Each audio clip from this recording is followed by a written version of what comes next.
Hello friends, स्वागत है आप सभी का द सोशल क्लास के एक और नए वीडियो में। तो आज हम लोग क्लास 12 जो हिस्ट्री है, क्लास 12 हिस्ट्री का जो फर्स्ट चैप्टर है उसका कंप्लीट वन शॉट आपको देंगे। चैप्टर का नाम है ब्रिक बिट्स एंड बोन्स। इस वीडियो को देखने के बाद आप चैप्टर को इजीली मतलब एग्जाम से पहले आप रिवाइज कर सकते हैं, क्योंकि मैंने इसमें हर टॉपिक को कवर किया है। कोई भी ऐसा टॉपिक नहीं है जिसको मैंने छोड़ा है। और ये वीडियो काफ़ी शॉर्ट होगा, तो आपको ज़्यादा टाइम भी वेस्ट नहीं करना पड़ेगा इस चैप्टर को रिवाइज करने में। ठीक है, तो चलिए बिना किसी देरी के वीडियो को स्टार्ट करते हैं। तो सबसे पहले इंट्रोडक्शन देख लेते हैं इस चैप्टर का। इंट्रोडक्शन में क्या है कि जो हड़प्पन सिविलाइजेशन है, जो चैप्टर है, देखिए जो चैप्टर है इसका नाम है ब्रिक्स बिट्स एंड बोन। ये हड़प्पन सिविलाइजेशन के ऊपर है। तो ये जो चैप्टर में हड़प्पन सिविलाइजेशन के बारे में बात किया गया है उसी के बारे में यहाँ पे दिया गया है कि ये क्या है, one of the world oldest urban civilization. ठीक है, ये एक अर्बन सिविलाइजेशन था, मतलब टाउन था, जो कि वर्ल्ड का ओल्डेस्ट था। चार वर्ल्ड वर्ल्ड के चार ओल्डेस्ट सिविलाइजेशन थे, उसमें से एक हम लोग का हड़प्पन सिविलाइजेशन भी था। तो ये known for plain city, advance technology and trade. Harappan civilization किस बात के लिए जाना जाता है, तो वो आपका प्लेन सिटी, ठीक है, सिटी प्लानिंग, टाउन प्लानिंग था उसमें। उसके बाद एडवांस टेक्नोलॉजीज जैसे कि ड्रेनेज सिस्टम वगैरह का यूज़ किया गया था। साथ में जो ट्रेड है, जो बहुत ही डिस्टेंट लैंड के साथ किया जाता था, उन सब चीज़ों के लिए हम लोग इसको जानते हैं। इसका टाइम स्पेन अगर देखा जाए 6000 बीसी से 1300 बीसी तक ये था। इतने टाइम के बीच में ही हड़प्पन सिविलाइजेशन था। इसका जो मेजर फेसेस है कि हम लोग मेनली इसके टाइम को कहाँ से कहाँ तक डिवाइड करते हैं, तो इसको हम लोग तीन फेस में डिवाइड डिवाइड करते हैं: अर्ली हड़प्पा, मेच्योर हड़प्पा और लेट हड़प्पा। अर्ली मतलब पहले का जो फेसेस है, ठीक है, जो 6000 बीसी से 2600 बीसी तक का है। और मेच्योर हड़प्पा का जो फेस है 2600 से लेकर 1900 तक। उसका लेट हड़प्पन कल्चर जिसको हम लोग कहते हैं, जिसमें मतलब चीज़ें जो है खत्म होने लगी, सब कुछ डिग्रेड होने लगा, वो है आपका 1900 टू 1300 बीसी। ठीक है, ये जो हम लोग का सबसे बाद का हड़प्पा का कल्चर है। और आपको ये पीडीएफ वगैरह चाहिए, नोट्स वगैरह चाहिए, शॉर्ट नोट्स आप बना सकते हैं, तो आप अपना हम लोग का टेलीग्राम चैनल पे जा सकते हैं। उसका लिंक आपको डिस्क्रिप्शन में मिल जाएगा, वहाँ पे आपको ये पीडीएफ जो है इजीली अवेलेबल हो जाएगा। या फिर आप the social class dot in नाम के वेबसाइट पे भी जा सकते हैं, वहाँ पे भी आपको ये नोट्स जो है मिल जाएगा। उसके बाद टर्मिनोलॉजीज, प्लेस एंड टाइम। कुछ टर्म्स है या फिर कुछ जगह है और कुछ टाइम है, उनके बारे में जान लीजिए। हड़प्पन सिविलाइजेशन जो है हम लोग किसको मतलब कहते हैं, ये टर्म हम लोग किस चीज़ के लिए यूज़ करते हैं, इंडस वैली सिविलाइजेशन के लिए यूज़ करते हैं। ठीक है, हड़प्पन सिविलाइजेशन जो है किसके नाम पे बेस्ड है, named after Harappa, first site discovered.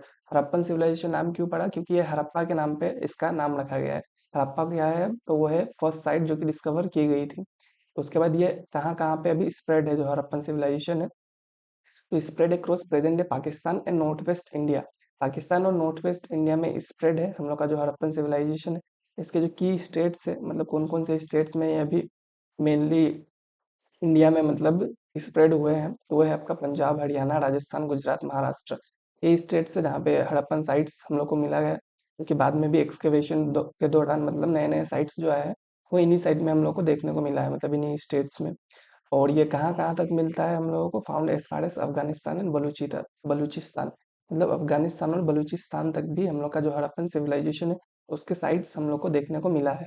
ठीक है, और बिगिनिंग, ठीक है, हड़प्पन सिविलाइजेशन का जो बिगिनिंग है वो कब हुआ, तो origin from early farming communities. जो हम लोग का अर्ली एग्रीकल्चर वगैरह था 7000 बीसी के अराउंड में जो स्टार्ट हुआ था, तभी से हम लोग को हड़प्पन का जो हड़प्पन सिविलाइजेशन है उसका ओरिजिन हम लोग को देखने को मिलता है।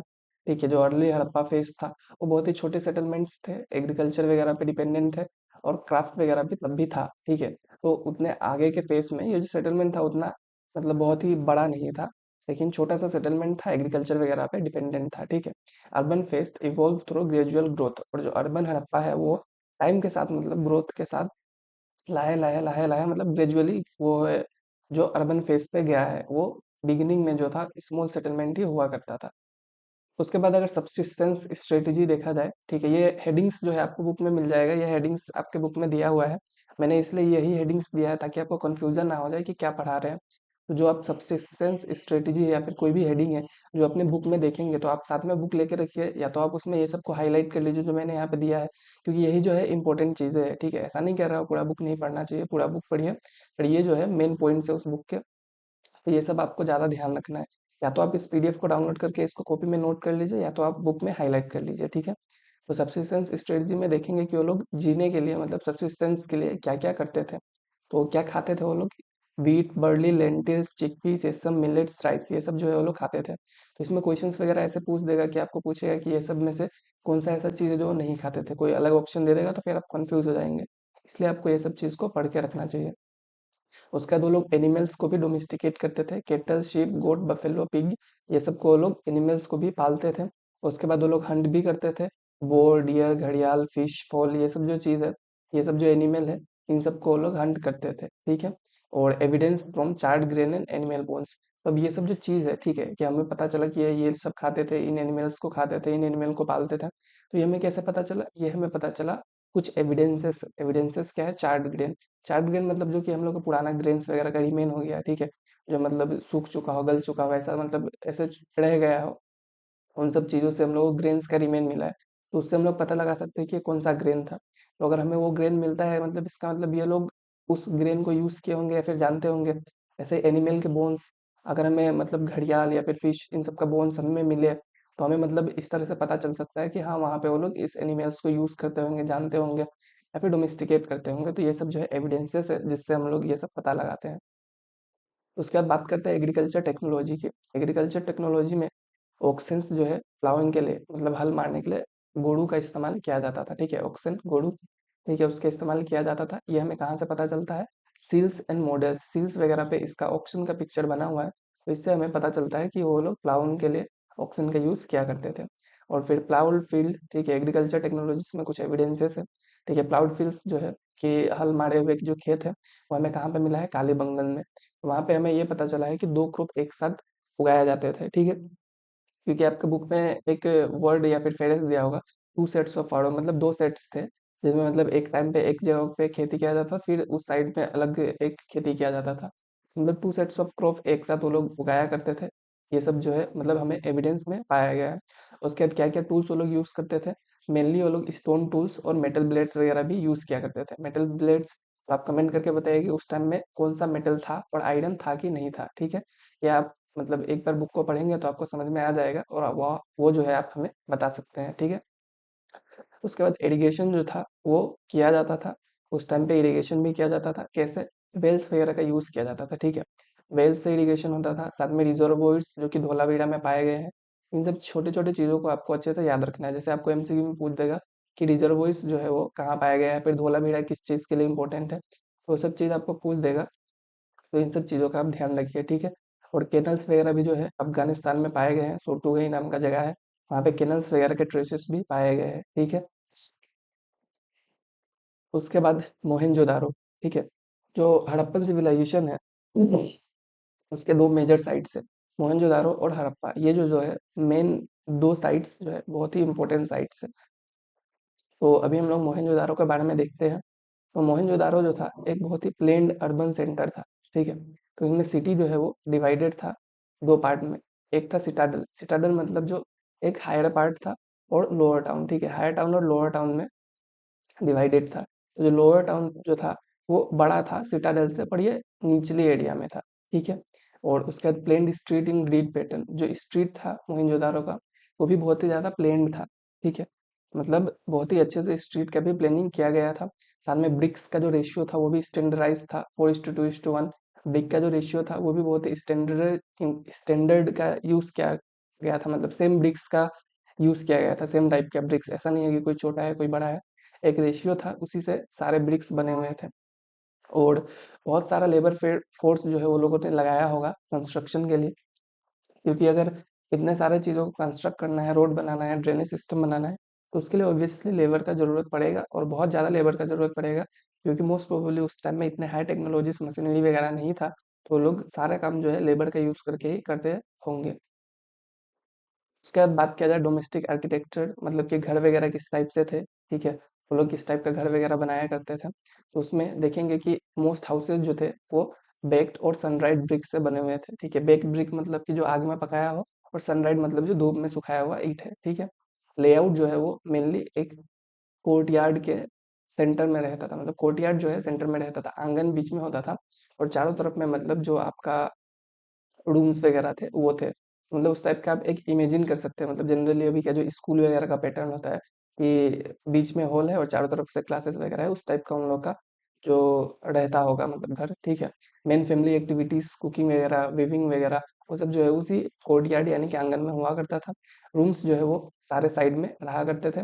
Main entrance faced away from the street for privacy, ठीक है। जो हमारा मेन एंट्रेंस गेट है, ठीक है, वो मतलब स्ट्रीट के साइड में नहीं होता था, स्ट्रीट से अलग होता था। क्यों? क्योंकि प्राइवेसी मैटर्स के लिए उन लोगों का जो घर था वो एकदम प्राइवेसी को ध्यान में रख के बनाया जाता था। विंडोज जो है ग्राउंड लेवल पे नहीं रहता था। क्यों? ये भी प्राइवेसी रीजन की वजह से, ठीक है। ग्राउंड फ्लोर पे आपको कहीं पे भी विंडो देखने को नहीं मिलेगा। Each houses had a bathroom paved with bricks connected to street drain. जितने भी बाथरूम थे, मतलब हर पहले तो हर घरों में बाथरूम था, ठीक है। हर घरों में बाथरूम होने के बाद जो बाथरूम था वो सब स्ट्रीट ड्रेन से कनेक्टेड हुआ करता था, ठीक है। और जो कुछ जो घर है वो सेकंड फ्लोर पे स्टेयरकेसेस से जाता था। कुछ घर मतलब सेकंड फ्लोर पे भी गया था, मतलब सीढ़ियाँ पाया गया है। तो ऑब्वियसली सीढ़ी है, मतलब वो लोग सीढ़ी से गए होंगे तभी मतलब सीढ़ी लगाया हुआ है। उसके बाद बहुत सारे घर जो है उनमें प्राइवेट वेल्स पाए गए हैं। प्राइवेट वेल्स मतलब कि उनका खुद का पर्सनल कुआं। मोहनजोदारो में टोटल अराउंड 700 वेल्स जो है वो पाए गए हैं, मतलब 700 कुआं जो है मोहनजोदारो में टोटल में पाया गया है। उसके बाद बात की जाए ड्रेनेज सिस्टम जो है, जो हड़प्पन सिविलाइजेशन है उसका एकदम बहुत ही इम्पोर्टेंट पार्ट है। इस ये जो है सबसे अलग है, मतलब जितने भी सिविलाइजेशन थे किसी में भी ड्रेनेज सिस्टम नहीं पाया गया है, बस हड़प्पन सिविलाइजेशन में ही ड्रेनेज सिस्टम जो है वो पाया गया है। ड्रेनेज सिस्टम क्या है? Covered brick drain along street. ये जो ड्रेन थे ये कवर्ड हुआ करता था, ठीक है। अभी अगर हम लोग रास्ते पे देखेंगे हम लोग का जो अभी का ड्रेनेज सिस्टम है उसमें भी बहुत जगह पे जो ड्रेन है वो कवर्ड नहीं है, पर उसी टाइम अभी से सोचिए इतने हजारों साल पहले इन लोग का जो ड्रेन्स वगैरह था सब कवर्ड था, ठीक है। हाउसेस कनेक्टेड टू ड्रेन भैया बाथरूम, बाथरूम से जो हाउसेस है वो ड्रेन से कनेक्टेड हुआ करते थे। Six feets for waste settlement before water entered street drain.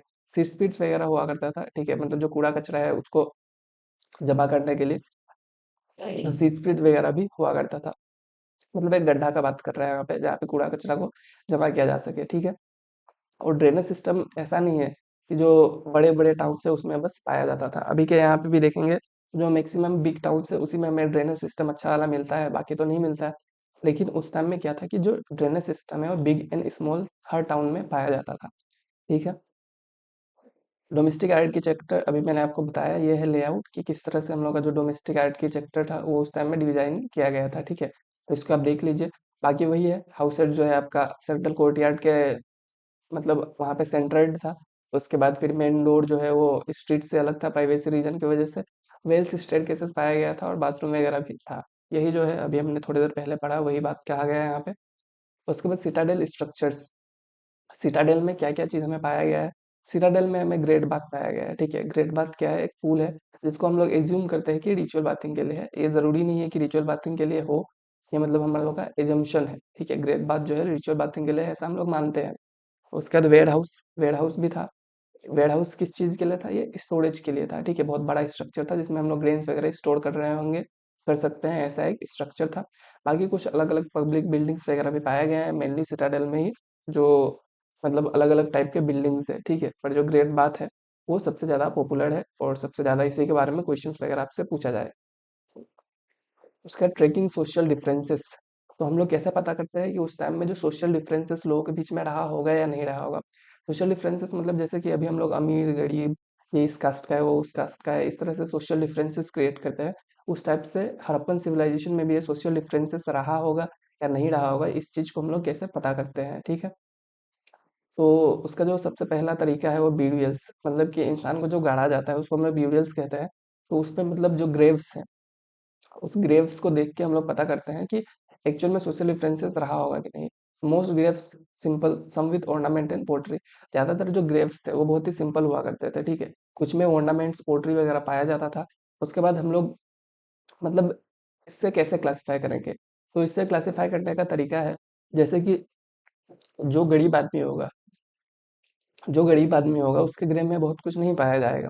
अगर मतलब वो लोग कुछ बड़ी करना चाहे, मतलब अपने जो भी मेंबर है जिसको उन लोगों ने गाड़ा है उसके साथ अगर वो लोग कुछ बड़ी करना चाहे तो उनके पास अगर कुछ है ही नहीं तो लोग कैसे देंगे?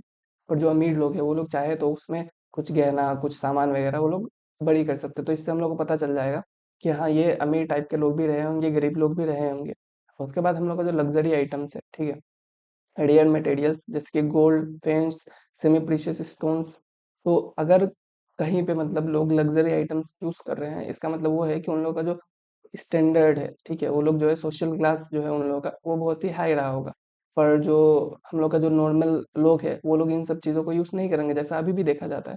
तो ऐसे हम लोग देखते हैं कि लग्जरी जो है मेनली लार्ज सिटीज़ में पाया गया है, ठीक है, लग्जरी आइटम्स जो है बड़े बड़े सिटीज़ में पाया गया है। जो छोटा छोटा सेटलमेंट्स है उसमें हम लोग को लग्जरी आइटम्स नहीं मिला है। इसका मतलब क्या है कि जो लार्ज सिटीज़ है उसमें अमीर लोग रहते होंगे, और जो नॉर्मल छोटे छोटे सिटीज़ है उसमें जनरली बहुत ही अमीर लोग नहीं रहते हैं, जो कि अभी भी हम लोग को देखने को मिलता है। तो ये भी उसी टाइप से है, ठीक है। उसके बाद क्राफ्ट प्रोडक्शन की बात की जाए, तो क्राफ्ट प्रोडक्शन का बात किया जाए तो इसमें देखिए centres like Chanhudaro specialised in beads seals and shells seals and weights. तो चनहुद्रो जो है एक बहुत ही इंपॉर्टेंट क्राफ्ट प्रोडक्शन का सेंटर है। उसमें बीड्स, सेल्स, सील्स, वेट्स ये सब जो है हमें मतलब पाया गया है, इन सब का मटेरियल डिमेंस वगैरह, जिससे हमें पता चलता है कि चनहुद्रो में ये सब का प्रोडक्शन हुआ करता था, ठीक है। बीड्स जो है कार्नेलियन, जेस्पर्स, टीटाइट, गोल्ड, फेन्स ये सब से बनाया गया है, वो सब का बीड्स हमें मिला है। उसके बाद कोस्टल टाउन्स वगैरह जैसे कि नागेश्वर एंड बालाकोट, ये सब शेल गुड्स को बनाते थे, ठीक है। शेल गुड्स वगैरह नागेश्वर एंड बालाकोट में बनता था। ये जो हम लोग का कोस्टल टाउन है, शेल जो है हमें समुद्र से मिलता है, तो इसलिए कोस्टल टाउन ऑब्वियसली इन सब का प्रोडक्शन ज़्यादा बेटर कर पाएंगे, इसलिए ये कोस्टल टाउन में हमें मिलता था। उसके बाद प्रोक्यूरिंग मटेरियल्स, तो हम लोग जो मटेरियल्स है हड़प्पन सिविलाइजेशन में वो लोग कैसे लेके आते थे, मटेरियल्स कहाँ कहाँ से आता था, local and long distance trade, ठीक है। मटेरियल लाने के लिए वो लोग लोकल ट्रेड भी करते थे, साथ में लॉन्ग डिस्टेंस ट्रेड भी किया करते थे। लोकल ट्रेड में भी वो लोग मतलब आसपास से लेते थे, लॉन्ग डिस्टेंस मतलब दूर से भी वो लोग चीज़ों को मंगाया करते थे। रॉ मटेरियल्स कहाँ से लाते थे वो लोग, राजस्थान से कॉपर लाते थे, गुजरात से कार्लेनियन, अफगानिस्तान से लापिस lazuli, साउथ इंडिया से गोल्ड एंड मतलब ट्रांसपोर्ट वगैरह किसका यूज़ किया जाता था, किस टाइप का, तो ब्लू कार्ड्स वगैरह यूज़ किया जाता था सामने के लिए, और या फिर आसपास के लिए रिवर का यूज़ किया जाता था, और सी रूट्स का यूज़ किया जाता था हमारा इंटरनेशनल ट्रेड्स के लिए, जैसे रोमन एम्पायर के साथ भी ट्रेड किया जाता था। तो उस सब के लिए हम लोग सी रूट का यूज़ क्या करते थे, मतलब हड़प्पन सिविलाइजेशन वाले सी रूट का यूज़ करते थे, ठीक है। उसके बाद डिस्टेंट लैंड के साथ कैसे वो लोग का कांटेक्ट था, ठीक है। तो ओमान के साथ ट्रेड किया जाता था, बहरन, दिलमुन इसके साथ किया जाता था, मेसोपोटामिया के साथ भी ट्रेड किया जाता था, ठीक है। आपको एक क्वेश्चन पूछा जा सकता है कि जो मेलुहा वर्ड है वो किसके लिए यूज किया गया है, वो मेसोपोटामिया के लिए यूज किया गया है, ठीक है। हड़प्पन सील, बीड, वेट्स ये सब जो है हम लोग को बाहर के एरिया में, जैसे मेसोपोटामिया जैसे एरिया में हम लोग को ये सब देखने को मिला है। तो ये सब अगर वहां पे गया है, इसका मतलब ये है कि ऑब्वियसली ट्रेड के थ्रू ही गया होगा। उसके बाद मेसोपोटामियन टेक्स्ट जो है मेलुहा गुड्स को मेंशन करता है, मेलुहा मतलब मेसोपोटामिया, मतलब इसका जो टेक्स्ट है वो मतलब मेसोपोटामिया के गुड्स के बारे में भी बताता है, तो यानी कि जो हम लोग का डिस्टेंट लैंड के साथ ट्रेड हुआ करता था। उसके बाद सील्स, स्क्रिप्ट्स, वेट्स, ठीक है। Seals identification, security and in trade, ठीक है। सील्स का यूज क्या करते थे वो लोग, आइडेंटिफिकेशन के लिए और सिक्योरिटी के लिए। सील मतलब मोहर टाइप का समझ लीजिए, ठीक है, उसका यूज किया जाता था सिक्योरिटी के लिए ट्रेड में, कि सील लगा हुआ है यानी कि ये मतलब अभी तक सिक्योर्ड है, ठीक है। स्क्रिप्ट जो है अभी तक हम लोग डिसिफर नहीं कर पाए, मतलब अभी तक पढ़ नहीं पाए, अनडिसिफर्ड है। 375 टू 400 साइंस हमें उस स्क्रिप्ट में देखने को मिला है। और मेन फीचर उसका क्या है कि अभी जैसे हम लोग लेफ्ट टू राइट लिखते हैं वो ऐसा नहीं लिखा जाता है, ये अभी राइट टू लेफ्ट लिखा जाता है, ठीक है। Weights, chert stone, binary and decimal system. Chert stone weights ये है, ठीक है, वेट्स ये है, मतलब ये वजन के लिए यूज किया जाता था, ठीक है, वजन के लिए। तो ये बाइनरी सिस्टम था। बाइनरी सिस्टम क्या होता है कि 1 के बाद 2, 2 के बाद 4, 4 के बाद 8, 8 के बाद 16, इस तरह से बाइनरी सिस्टम, और डेसिमल तो आपको पता ही है। तो इस तरह से वेट्स का भी यूज किया जाता था। उसके बाद एंशियंट अथॉरिटी का बात की जाए, एंशियंट अथॉरिटी मतलब कि तब कोई रूलर था या फिर नहीं था, इस चीज के बारे में, ठीक है। Evidence of organise planning and standardisation, तो हम लोगों ने देखा है जो बहुत सारे चीज़ है जो कि ऑर्गेनाइज था, बहुत ही अच्छे से प्लान किया गया था टाउन वगैरह, और साथ में स्टैंडर्ड चीज़ें भी बहुत ज़्यादा कुछ यूज़ किया गया है। तो ऐसा हम लोग एज्यूम करते हैं कि अगर सब कुछ इतना सिमिलर वे में डिजाइन किया गया है तो ऑब्वियसली किसी ने इसको किया होगा, किसी ने गाइड किया होगा, ठीक है। डिबेट किस चीज पे है कि सिंगल रूरल, मेनी रूलर्स और इक्वल सोसाइटी। तो बहुत लोग कहते हैं कि जो सिंगल रूलर रहा होगा, ठीक है, बहुत लोग कहते हैं कि बहुत सारे रूलर्स रह सकते हैं अलग अलग एरिया में। अब बहुत लोगों का कहना है कि इक्वल सोसाइटी था, मतलब कि कोई रूलर नहीं था, लोगों ने आपस में कम्युनिटी डिसीजंस वगैरह लिए होंगे, ऐसा भी मतलब लोगों ने डिबेट किया हुआ है। मतलब अभी तक हम लोग ये नहीं कह सकते कि किसी ने रूल किया है नहीं किया है। तो ये मतलब इस तरह का अलग अलग जो है थ्योरीज लोग अपना अपना देते हैं अपने अपने एविडेंसेस के हिसाब से। Likely coordinated governance for large scale works, मतलब कि ऐसा मतलब माना जाता है कि जो लार्ज स्केल वर्क्स हुए हैं उसके लिए गवर्नेंस का जरूरत है, गवर्नेंस का, ठीक है। और ये जो एक स्टेच्यू है जो कि पाया गया है प्रिस्ट किंग का, इसको भी लोग मतलब एज्यूम करते हैं कि हाँ ये भी मतलब वहाँ का राजा रहा होगा, ये वहाँ का ऑथोरिटी रहा होगा, मतलब ये वहाँ पे रूल किया होगा। तो इस तरह से भी एजम्पशन किया जाता है, ये कोई श्योरिटी नहीं है, ये कोई मतलब ट्रुथ नहीं है, ये बस एजम्पशंस है, ठीक है। उसके बाद सिविलाइजेशन का एंड कैसे हुआ? अगर ये इतना बड़ा सिविलाइजेशन था, ठीक है, इतना मॉडर्न सिविलाइजेशन था कहेंगे तो, इतने सारे टेक्नोलॉजीज का यूज करता था, इतना वेल मतलब फ्लरिश था, इकोनॉमी था, तो वो कैसे खत्म हो गया? तो इसका रीजन है around 1900 BC cities decline. 1900 BC मैंने कहा ना कि जो आपका 1900 बीसी के बाद जो आपका लेट हड़प्पन कल्चर आया, तो उसमें जो सिटीज है वो खत्म होने लगे, ठीक है। इसका रीजंस क्या, मतलब ये भी मतलब एजम्पशंस है, ठीक है, ये भी एकदम श्योर नहीं है कि यही हुआ होगा। इनमें से कुछ भी हो सकता है, क्लाइमेट चेंज हो सकता है, फ्लड आ सकता है, रिवर शिफ्ट हो सकता है, ओवर यूज ऑफ लैंड हो सकता है, ठीक है। रिवर शिफ्ट का मतलब है कि कोई रिवर एक कोर्स में फ्लो कर रहा है, एक डायरेक्शन में, मतलब एक तरफ से जा रहा है, वो अपना अगर कोर्स जो है चेंज कर दे किसी और तरफ में, तो इससे मतलब जिस तरफ में लोग रहते हैं उधर भी चेंज कर सकता है, तो उधर के लोग जो है वो कहाँ जाएंगे, इस टाइप से हो जाएगा। और फिर लैंड जो है बहुत ही ज़्यादा यूज़ हो गया, तो लोग एग्रीकल्चर प्रोडक्शन नहीं कर पा रहे हैं, तो इस वजह से सब खत्म हो गए। और या फिर loss of trade, writing standard weights, ये सब हमें देखने को मिलता है, ठीक है। एंड ऑफ सिविलाइजेशन हम लोग कैसे कह सकते हैं? क्योंकि हमें ट्रेड का कोई साइंस नहीं मिल रहा है 1900 के बाद, राइटिंग्स का कोई साइन नहीं मिल रहा है, स्टैंडर्ड वेट्स का कोई साइन नहीं मिल रहा है। Rural life style replace urban centres. तो 1900 के बाद क्या हुआ कि जो अर्बन सेंटर्स है वो खत्म होने लगा और जनरली रूरल लाइफ जो है वो स्टार्ट हो गया।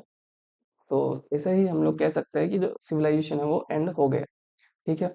और डिस्कवरिंग द हड़प्पन सिविलाइजेशन, तो हड़प्पन सिविलाइजेशन को कब कैसे डिस्कवर किया गया था? तो 19 सेंचुरी तक ये कोई नहीं जानता था कि ऐसा कोई सिविलाइजेशन है वहाँ पे, ठीक है। अलेक्जेंडर कमिंगहम जो है, कनिंगहम, 1875 में उसको एक सील मिला था, लेकिन उसने इसको मिसडेट कर दिया, ठीक है। मिसडेट कर दिया मतलब कि वो एज्यूम नहीं कर पाया कि ये कब का रहा होगा, इसने गलत डेट पे उसको प्लेस करने का ट्राई किया, तो इसलिए वो कुछ पता नहीं लगा पाया। और बाद में जॉन मार्शल जो है 1924 में अनाउंस किया हड़प्पन सिविलाइजेशन का डिस्कवरी, और बहुत सारा एक्सकवेशन बाद में हुआ जिससे बहुत सारे साइट्स जो है हमें मिला, और बहुत सारे साइट्स हमें देखने को पाया गया, ठीक है। उसके बाद problems of piecing together the past. Problems of piecing together the past मतलब कि हम लोग को क्या क्या दिक्कत आता है चीज़ों को इंटरप्रेट करने में, क्या क्या हम लोग समझ नहीं पाते हैं, किस तरह से हम इस चीज़ को सोल्व करते हैं, उस चीज़ के बारे में दिया गया है। तो स्क्रिप्ट अनडिसिफर्ड, सबसे पहला मेन दिक्कत जो है हम लोग का स्क्रिप्ट है वही अनडिसिफर्ड है, मतलब हम लोग स्क्रिप्ट ही नहीं पढ़ सकते हैं। तो हम लोग को मटेरियल एविडेंस पे ज़्यादा ध्यान देना पड़ता है। मटेरियल एविडेंस पे हम लोग को एजम्पशन ज़्यादा करना पड़ेगा, ठीक है। Find classified by material and function. हम लोग कोई मटेरियल देखते हैं, ठीक है, उस मटेरियल का क्या मेटल से बना होगा वो, उस चीज़ को देख के हम लोग एज्यूम करते हैं कि वो किसने यूज़ किया होगा, क्यों यूज़ किया होगा, या फिर उसका फंक्शन कि किस चीज़ के लिए यूज़ होता है, उसके बेस पे हम लोग क्लासीफाई करेंगे उसको। बाकी religious belief hard to interpret, figurines, seals, altars, जैसे कि फायर अल्टर्स वगैरह मिला है, कुछ फिगराइंस मिला है जिसको हम लोग गोडेस कहते हैं।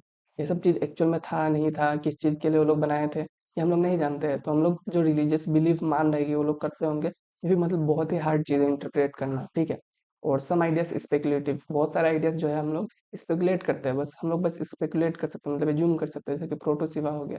प्रोटोसिवा मतलब कि एक जो हम लोग को सील पाया गया था, ठीक है, ये वाला सील है, ये वाला, ये प्रोटोसिवा का सील है, ठीक है। तो ये मतलब हम लोग एज्यूम करते हैं बस कि ये सिवा रहा होगा, जरूरी नहीं है सिवा रहा होगा। तो ये सब जो प्रॉब्लम्स है वो हमें देखने को मिलता है, ठीक है। तो इसी के साथ जो हम लोग का ये चैप्टर कंप्लीट हो गया होगा। आई होप आपको ये चैप्टर जो है अच्छे से समझ में आया होगा। बाकी आप बुक को रीड कीजिएगा, और उसके साथ बुक को रीड करने के साथ आप जो है ये पीडीएफ को ले लीजिएगा, आपको टेलीग्राम में मिल जाएगा, आप हमारे टेलीग्राम को ज्वाइन कर लीजिए, या फिर the social class dot in आप सर्च कीजिए, वहाँ पे जाइए, और साथ में वहाँ पे आपको बहुत सारे नोट्स वगैरह भी आपको मिल जाएगा, ठीक है। तो आज के वीडियो में इतना ही। Thank you all.